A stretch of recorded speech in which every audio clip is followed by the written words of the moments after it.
اور اس کی کتاب زندگی میں نیکیاں ہی نیکیاں ہیں، کتاب زندگی میں کوئی معصیت نہیں ہوگی، تو اس کا معاملہ انبیاء کرام اور صلحاء اور صدیقین اور ان کے شہداء کے ساتھ ہوگا، سیدھے جنت میں وہ چلا جائے گا، بھیج دیا جائے گا۔ اور جو شخص میدان حشر میں حاضر ہوا اور اس کی کتاب زندگی میں معصیت بھی ہے اور نیکیاں بھی ہیں، دونوں ہیں چیزیں ہوں گی، تو اس کا معاملہ اللہ کی مشیت پہ ہوگا۔ اللہ چاہے گا تو اللہ تعالیٰ چاہے گا تو اس کو ویسی معاف کر دے گا،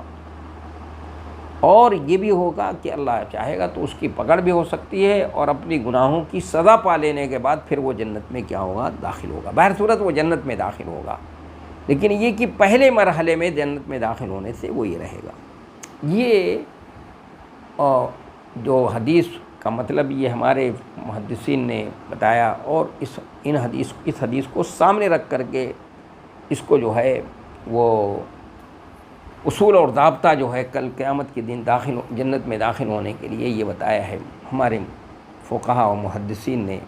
علماء حق نے یہ ضابطہ بتایا ہے، تو یہ ضابطہ سامنے رکھنا چاہیے۔ لیکن یہی ان حدیث کو سامنے رکھ کر کے کچھ لوگ وہ جنہوں نے اس حدیث کے ظاہری مفہوم کو لے لیا ہے، اور جیسے آپ کے مرجیہ ہیں، وہ کہتے ہیں کوئی عمل کرنے کی کوئی ضرورت نہیں، اور معصیت کچھ بھی کتنی بھی معصیت کرے گا اس کے ایمان پہ کوئی اثر نہیں ہوگا۔ یہ ان کا نقطۂ نظر ہے، اور انہوں نے اس حدیث سے استدلال کیا۔ یہ حدیث اور اس طرح کی جو حدیثیں ہیں، جیسے تو عثمان غنی رضی اللہ عنہ والی روایت ہے یا یہ حدیث ہے، اس کو سامنے رکھ کر کے انہوں نے استدلال کیا کہ عمل کرنا کوئی ضروری نہیں ہے، معصیت سے جو ہے معصیت کے ارتکاب کرنے سے ایمان پہ کوئی اثر نہیں پڑتا۔ ظاہر ہے یہ نقطۂ نظر صحیح نہیں ہے، اور اسی طرح معتزلہ کا بھی نقطۂ نظر صحیح نہیں ہے۔ وہ کہتے ہیں انہوں نے وہ حدیث ابھی جو لا یزنی زانی حین یزنی وہو مومن کا وہ حدیث، انہوں نے مطلب یہ سمجھ لیا کہ معصیت کرتے وقت آدمی ایمان کے دائرے سے نکل جاتا ہے اور کفر کے دائرے میں بھی داخل نہیں ہوتا، لیکن منزلۃ بین المنزلتین ہوتا ہے۔ یہ معتزلہ کہتے ہیں، جو عقلانی ہے، جو عقل کو ہر چیز کو عقل پہ پرکھتے ہیں، نصوص کے مقابلے میں عقل کو وہ ترجیح دیتے ہیں، تو ان کا بھی نقطۂ نظر صحیح نہیں ہے، اس حدیث کی بنیاد کو بیس بناتے ہیں۔ اور اسی طرح خوارج ہیں، ان کا بھی نقطۂ نظر صحیح نہیں ہے، وہ یہ کہتے ہیں کہ معصیت کے ارتکاب کرنے سے انسان کافر ہو جاتا ہے، اور وہ بھی اس حدیث کے لا یزنی الزانی حین یزنی وہو مومن، لا یزنی الزانی حین یزنی وہو مومن ولا یسرق السارق حین یسرق وہو مومن، یہ حدیث اس حدیث کو جو مسلم کے اندر موجود ہے اور اسی حدیث سے جو استدلال کرتے ہوئے وہ یہ بات کہتے ہیں، ان کا نقطۂ نظر بھی صحیح نہیں ہے۔ نقطۂ نظر یہی صحیح ہے جو کہ علماء حق کا نقطۂ نظر یہ ہے کہ معصیت کے ارتکاب کرنے سے کوئی شخص کافر نہیں ہوتا ہے، اسلام کے دائرے سے نہیں نکلتا۔ ہاں البتہ اس کے دل پر ایک سیاہ نقطہ لگ جاتا ہے، اگر توبہ کر لیتا ہے، صدق سے توبہ کرتا ہے، سچی توبہ کرتا ہے، تو اللہ تبارک و تعالیٰ اس نقطے کو مٹا دیتا ہے، اور اگر نہیں کرتا ہے تو پھر دوبارہ معصیت کرتا ہے تو پھر ایک اور نقطہ لگ جاتا ہے، پھر اسی سے 12 نقطہ لگ جاتا ہے، اس طرح سے پورا دل سیاہ ہو جاتا ہے، پھر خیر کے قبول کرنے کی صلاحیت نہیں ہوتی۔ اس لیے اس کو جو ہے یہ سمجھنا چاہیے۔ تو یہ نقطۂ نظر بھی علماء حق کا نقطۂ نظر صحیح ہے، اور جتنے اس کے علاوہ جو مرجیہ کا نقطۂ نظر ہو یا خوارج کا ہو یا معتزلہ کا ہو، یہ نقطۂ نظر صحیح نہیں ہے۔ اور یہ سامنے آپ کے میں نے اس لیے بہتر سمجھا کہ یہ وضاحت ہو جائے کہ علماء حق نے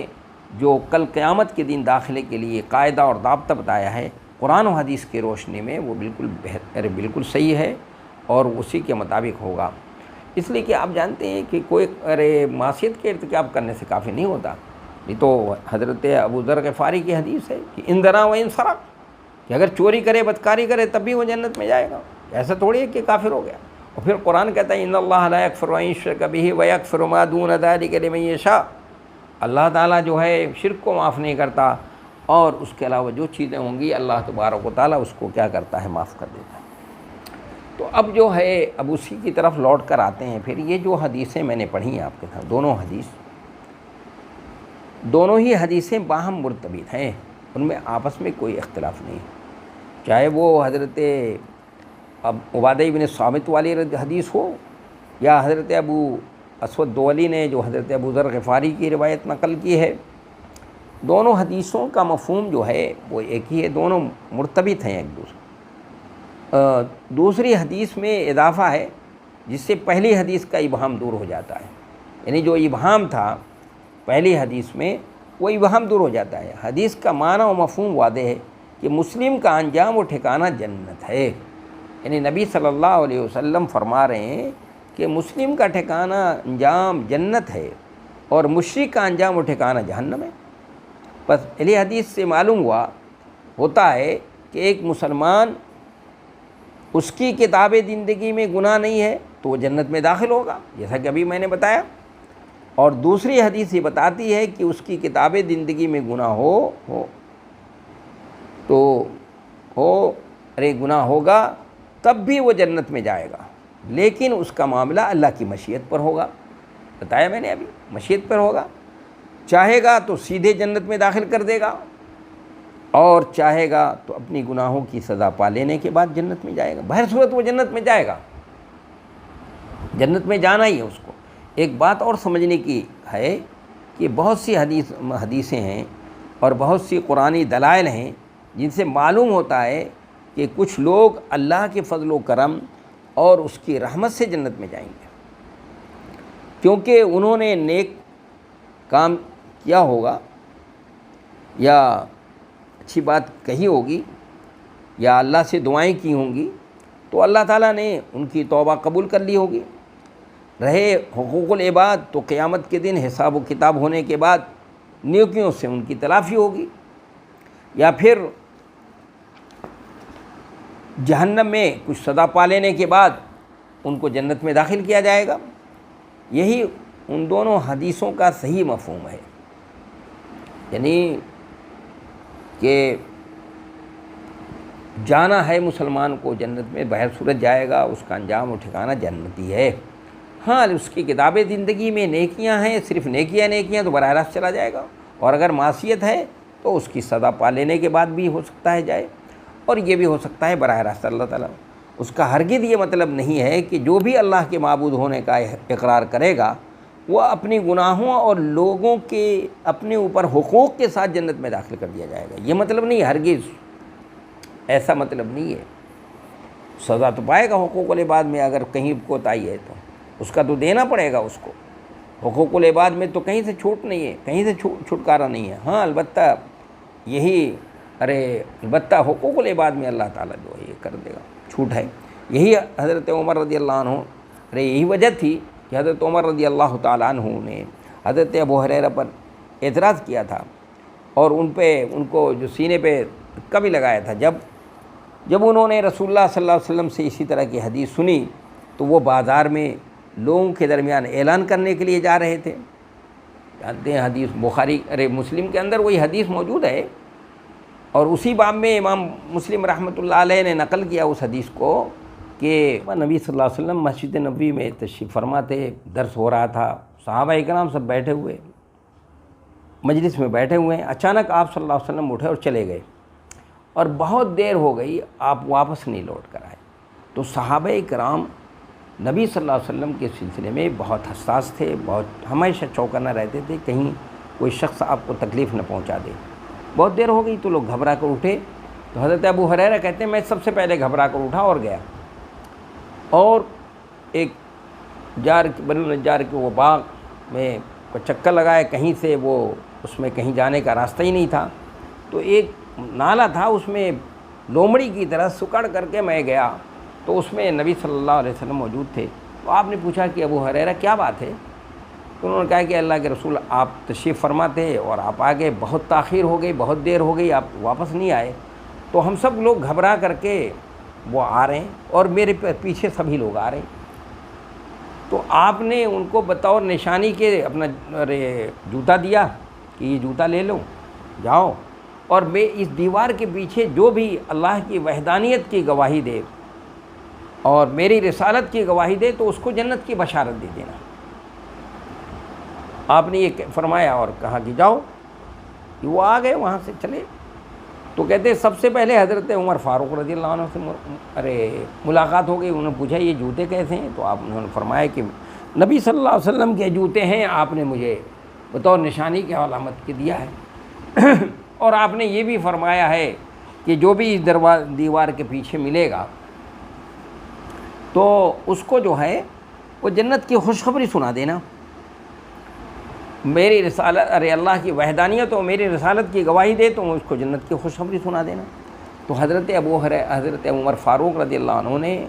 ان کے سینے پر ہاتھ مارا، یعنی حتیٰ خر علی اشتی، یعنی وہاں تک حتیٰ کہ چاروں پاؤں چت وہ گر گئے اور رونے لگے، ہچکیاں بند گئیں. پھر کہا کہ چلو نبی صلی اللہ علیہ وسلم کے پاس، اور کہا کہ اے اللہ کے رسول آپ نے ان کو یہ اجازت دی ہے کہ یہ سب کو بتائیں. تو اے اللہ کے رسول اگر سب کو یہ باتیں بتائیں گے، یہ کہیں گے، تو ہو سکتا ہے کہ لوگ اپنے اسی پر اعتماد کر لیں اور عمل نہ کریں. تو اچھا کیا ہی اچھا ہوتا کہ یہ سب کو یہ باتیں نہ بتائی جاتی. تو آپ نے فرمایا حضرت ابو ہریرہ سے کہ ابو ہریرہ نہیں، یہ سب کو مت بتاؤ، یہ باتیں سب کو بتانے کی نہیں ہیں. اس لیے دیکھیے اس کو سمجھنا چاہیے. تو حضرت عمر رضی اللہ تعالیٰ عنہ نے حضرت ابو ہریرہ رضی اللہ تعالیٰ عنہ پر اعتراض کیا تھا، جبکہ انہوں نے رسول اللہ صلی اللہ علیہ وسلم سے اس طرح کی حدیث سنی تو وہ بازار میں لوگوں کو کے درمیان اعلان کرنے کے لیے چاہ رہے تھے. تو انہوں نے نبی صلی اللہ علیہ وسلم کے پاس واپس کیا اور فرمایا وہ ایسا نہ کریں ورنہ لوگ توکل کر لیں گے اور عمل کرنا چھوڑ دیں گے، اس کلمے کا فائدہ ختم ہو جائے گا. دونوں حدیثوں میں یہ جو مشکل چیز ہے، مشکل بات ہے، وہ یہ ہے کہ ذہن و دماغ میں فوراً ہی یہ بات آتی ہے کہ دونوں ہی حدیثیں ارشاد باری تعالیٰ ام منکم الا واردھا کان علی ربک حتما مقضیہ، جو سورہ مریم کی آیت ہے 71، تم میں سے ہر ایک وہاں ضرور وارد ہونے والا ہے، یہ تیرے پروردگار کے ذمے قطعی فیصل شدہ امر ہے. حقیقت یہ ہے کہ جیسا کہ ہم نے وضاحت کی ہے، جس کے کتاب زندگی میں گناہ ہوگا اللہ تعالیٰ اس کو ختم نہیں کرے گا، ضرور بے ضرور جہنم میں داخل کرے گا. اور اس سے زیادہ قریب وہ حدیث ہے جس کو امام مسلم رحمۃ اللہ علیہ نقل کیا ہے کہ نبی صلی اللہ علیہ وسلم نے فرمایا جنت میں وہ شخص داخل نہ ہوگا جس کے دل میں رائی کے دانے کے برابر کبر ہوگا. یہاں کبر سے مراد اللہ اس کے رسول کے خلاف برتری کا اظہار اور حق کے سامنے جھکنے سے انکار ہے. اور یہ وہ ہے کہ جو بہت زیادہ مسلمانوں سے نفرت ہو، یا وہ کفار ہیں، یا وہ کفار بھی ہو سکتے ہیں یہاں پر مراد، یا وہ کفار ہیں جو بہت زیادہ مسلمانوں سے نفرت و دشمنی کرنے والے ہوتے ہیں، وہ بھی کہ جن کے دلوں میں رہا. آیت کریمہ میں جو جہنم میں وارد ہونے کی بات ہے اس کی تفسیر یہ ہے کہ تم میں سے ہر شخص جہنم کی ہولناکی، اس کے مشاہد کو دیکھے گا اللہ کے قطعی فیصلے کے مطابق جیسا کہ اس کا قانون ہے. پھر لوگ منتشر ہوں گے، جنتی جنت میں جائیں گے، اور وہ لوگ ہوں گے جو دنیا میں اپنے رب سے ڈر کر زندگی گزارتے تھے، اور جہنمی جہنم میں جائیں گے. اور سورہ انبیاء میں اللہ تعالیٰ نے وضاحت فرما دی ہے کہ اس نے اپنے نیک بندوں پر جہنم کو حرام قرار دیا. ارشاد باری ہے وَأُولَئِكَ عَنْهَا مُبْعَدُونَ لَا يَسْمَعُونَ حَسِيسَهَا، سورہ انبیاء آیت 102، کہ وہ سب جہنم سے دور ہی رکھے جائیں گے، اور وہ تو دوزخ کی آہٹ تک نہ سنیں گے. بس حدیث کے لفظ دخول اور آیت کریمہ کے ورود میں فرق ہے، لہذا کسی طرح کا کوئی تعارض نہیں ہے. جب ایسی بات ہے تو حدیث میں کوئی اشکال باقی نہیں رہتا ہے، اور حدیث کو اس اعتبار سے سمجھنے کی ہمیں کیا کرنی چاہیے، کوشش کرنی چاہیے. میں سمجھتا ہوں کہ یہ بات جو ہے نا بس کافی ہے، اور انشاءاللہ آئندہ درس میں جو ہے مزید اور وضاحت ہوگی. والسلام ورحمۃ اللہ وبرکاتہ.